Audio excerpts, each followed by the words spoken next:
Olá, bom dia, boa tarde, boa noite. Hoje eu vim trazer um devocional referente Daniel, né? Um pequeno trecho referente da questão das coisas que o mundo oferece e que a gente vai ver no decorrer que não é apenas hoje, mas toda a vida Satanás tentou nos fazer pecar em relação às coisas deste mundo, oferecendo sempre o melhor, né, do ponto de vista humano. Vamos orar então. Senhor nosso Deus e Pai, estou aqui, Jesus, entrando na tua presença, agradecendo essa oportunidade e o privilégio de poder conversar contigo e também repassar aos amigos e irmãos a tua palavra, Senhor. Obrigado, Senhor, e me conduza para que tudo ocorra bem. E que eu peço e lhe agradeço no santo nome de Jesus Cristo, o Pai nosso. Amém. Então vamos ver lá que a Babilônia sempre nos seduziu. E vamos pensar que na Babilônia, naquele tempo, era um império gigante. Por exemplo, como se fosse a Inglaterra hoje em dia, a Alemanha, os Estados Unidos, a Rússia, a China, né? E a Babilônia conquistou Israel, né? E levou os nobres. A Babilônia levou os nobres. E o que que ela fez? O rei mandou chamar Apenas, que era o seu servo, e mandou apenas selecionar os melhores homens para fazer uma proposta para eles, ou seja, os homens de Israel. A gente vai ver isso lá em Daniel, capítulo 1. Abrem suas Bíblias em Daniel, capítulo 1. E a gente vai ver isso no versículo 3. E disse o rei a Apenas, chefe dos eunucos, que trouxe alguns dos filhos de Israel e da linhagem real e dos príncipes. Então aqui o rei Nabucodonosor manda chamar Apenas, o teu servo, para ele fazer uma seleção em relação aos homens do alto escalão de Israel. Lembrando que Israel foi capturado pela Babilônia, então eles não queriam estar lá. Eles não queriam porque eles eram prisioneiros de guerra, então eles não tinham o desejo de estar em uma terra. Eles saíram da sua terra, eles saíram do seu convívio para ir servir ao outro povo. E aqui a gente vê também que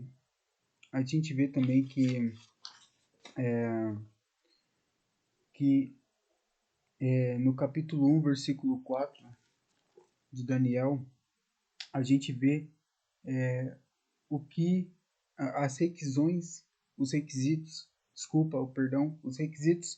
para o emprego que o rei estava propondo para os nobres de Israel. Então, lemos capítulo 1, versículo 4.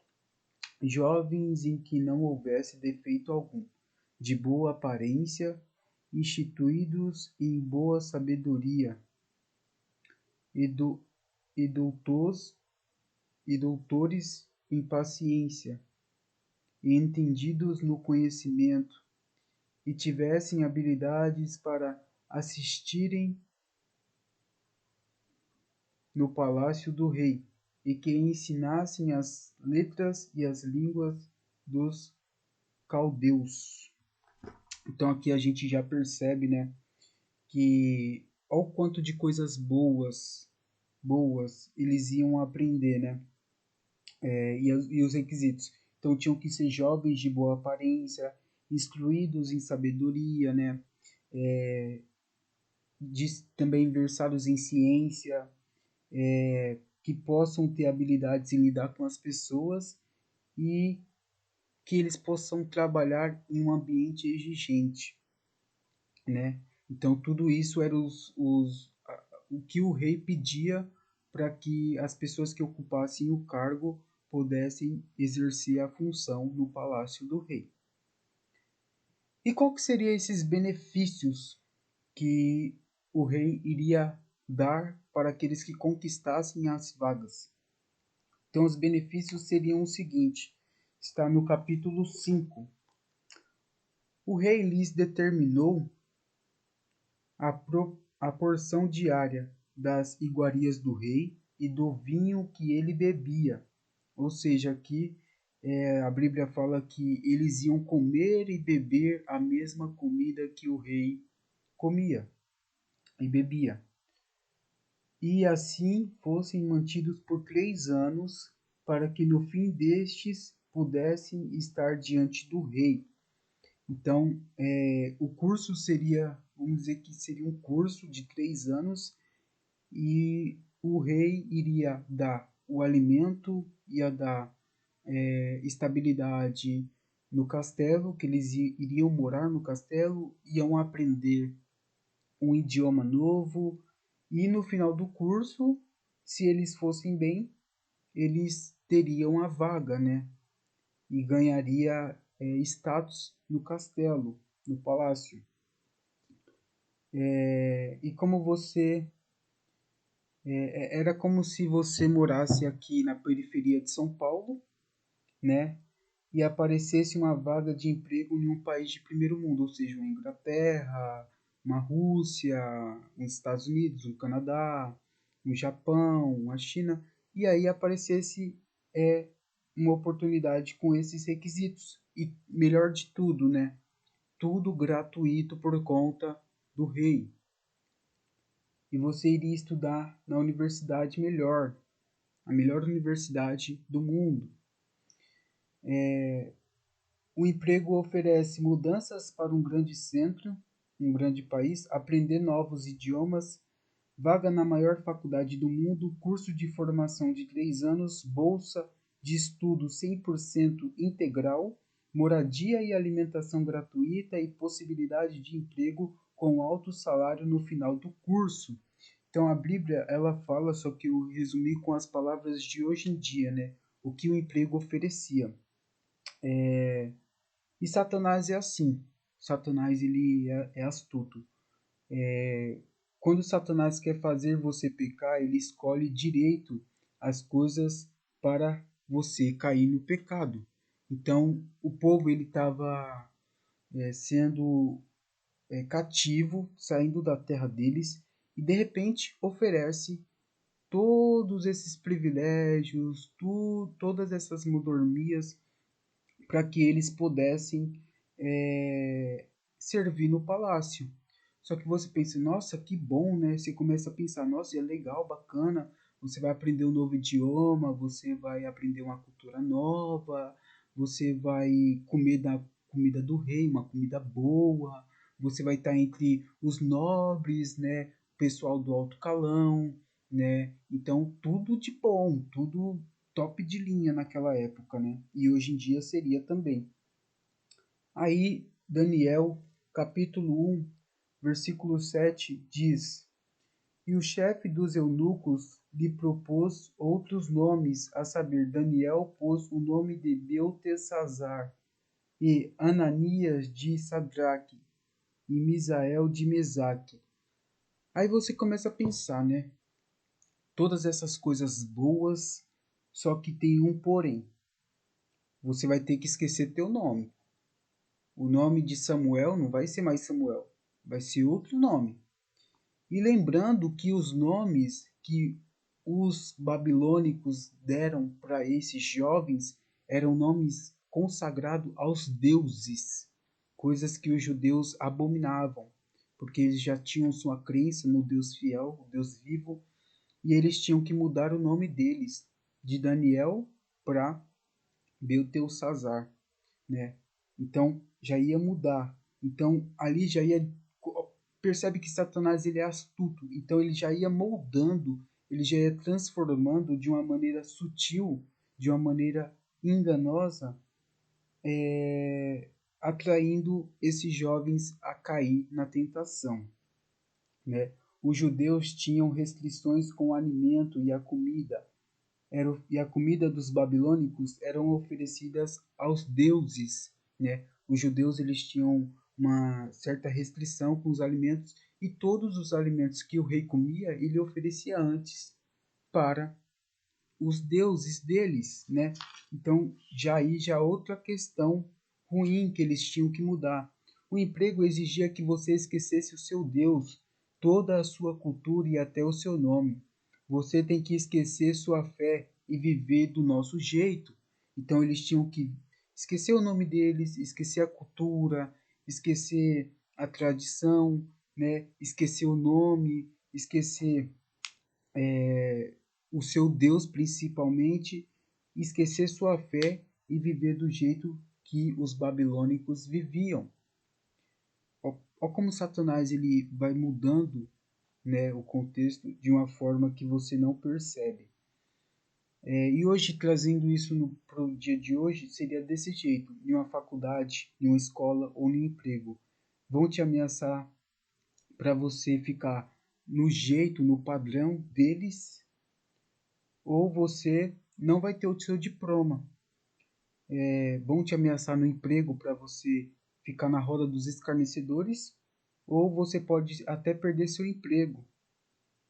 Você fica no relacionamento, a pessoa vai tentar mudar você, ou então simplesmente vai abandonar você no relacionamento, né? Na família, você vai perder o contato com as pessoas que você gosta na sua família, porque Satanás vai dar um jeito de todo mundo negar você.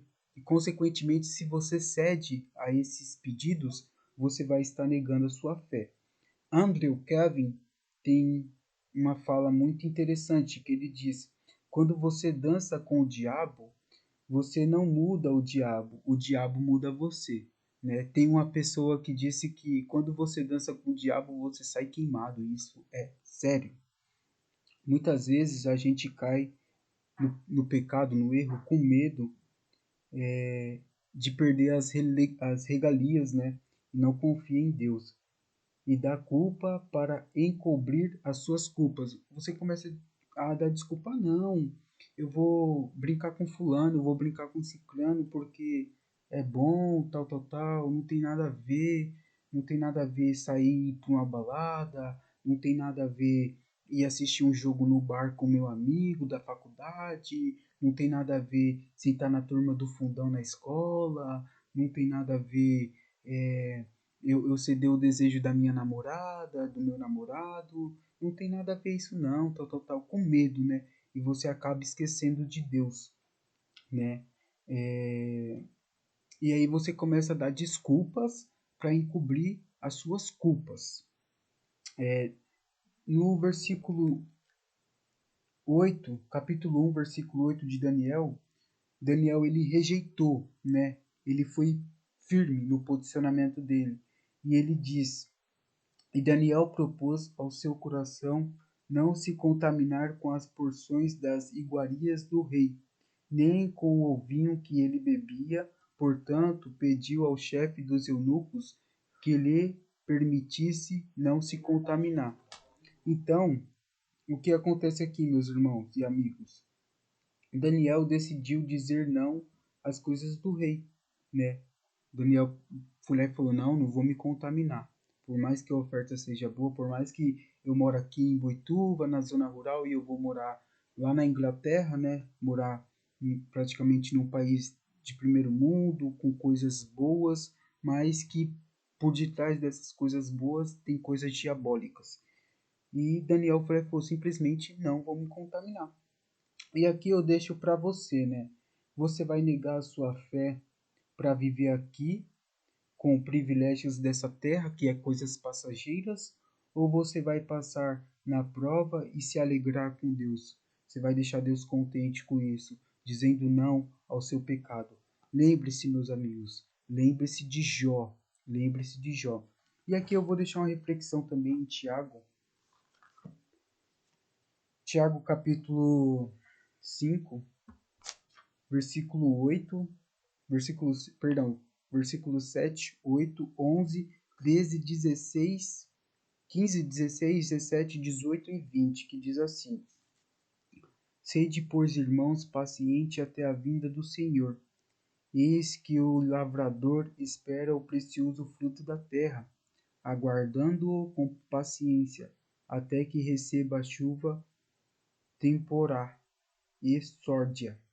Sede vós também pacientes, fortaleceis os vossos corações, porque já a vinda do Senhor está próxima.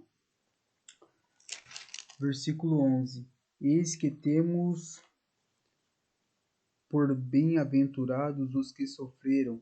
Ouvistes qual foi a paciência de Jó, e vistes o fim que o Senhor lhe deu, porque o Senhor é muito misericordioso e piedoso. Aí, versículo 13. Está alguém entre vós aflito? Ore. Está alguém contente? Cante louvores. Versículo 15. E a oração da fé salvará o doente, e o Senhor o levantará. E se houver cometido pecados, ser-lhe-ão perdoados. Confessai as vossas culpas uns aos outros, e orai uns pelos outros, para que sareis. A oração do justo pode muito em seus efeitos. Versículo 17. Elias era homem sujeito às mesmas paixões que nós, e orando pediu que não chovesse, e por 3 anos e 6 meses não choveu sobre a terra. Versículo 18. E orou outra vez, e o céu deu chuva, e a terra produziu o seu fruto. Versículo 20. Saiba que aquele que converter um pecador do erro do seu caminho salvará da morte e uma alma, e cobrirá uma multidão de pecados. Então fica aqui a proposta, fica para você um devocional, né? Que você não se molde às tentações deste mundo, que você não caia nas tentações, nas mordomias, né? No privilégio desse mundo. Por quê? Porque as coisas aqui é passageiras, né? Busca a oração, busca ler a Bíblia, busca o entendimento do Senhor, né? Lá em Provérbios diz que o princípio da sabedoria é o temor ao Senhor. Teme a Deus, respeite a Deus acima de tudo, busca ter uma fé mais firmada com Deus. Tenho certeza que Ele vai responder às suas orações, meus amados. Busca ter uma vida reta perante o Senhor e Ele vai te recompensar. Esse é o devocional que eu queria deixar para vocês. Até mais. Deus abençoe.